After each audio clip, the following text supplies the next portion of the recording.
नमस्कार शेतकरी मित्रांनो, स्वागत आहे तुमचं पुन्हा एका नवीन व्हिडिओमध्ये। मित्रांनो, शेतीमध्ये सिंचनाच्या सुविधा उपलब्ध असणे हे शेतीचं उत्पादन वाढवण्यासाठी अत्यंत आवश्यक आहे।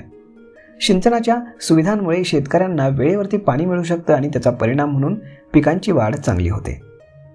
महाराष्ट्र शासन शेतकऱ्यांना सिंचनाच्या सुविधा उपलब्ध करून देण्यासाठी विविध योजना राबवत आहे। त्यापैकी एक योजना म्हणजेच पाईपलाईन अनुदान योजना।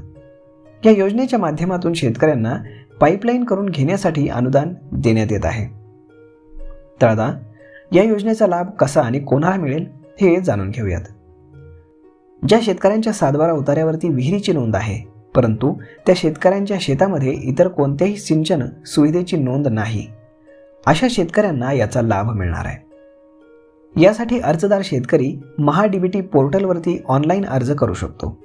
महाडीबीटी पोर्टलची वेबसाईट तुम्हाला खाली डिस्क्रिप्शनमध्ये दिलेली आहे, यावर जाऊन आपण आजच अर्ज करू शकता। आता या अर्जासाठी आवश्यक असणारी कागदपत्र आपण जाणून घेऊयात। 7/12 आणि 8चा उतारा, त्यानंतर बँकेचं पासबुक, आधार कार्ड, पाणी उपलब्धतेचं प्रमाणपत्र, पाईप खरेदी केल्याची बिलं, एवढी कागदपत्र यासाठी लागणार आहेत। आता यामध्ये अर्जाची निवड कशी होते तेही जाणून घेऊयात। अर्जदार शेतकऱ्यांची लॉटरी पद्धतीने निवड केली जाते। निवड झालेल्या शेतकऱ्यांना अनुदान वितरित करण्यात येतं। आता अनुदानाची रक्कम किती आहे तेही जाणून घेऊ।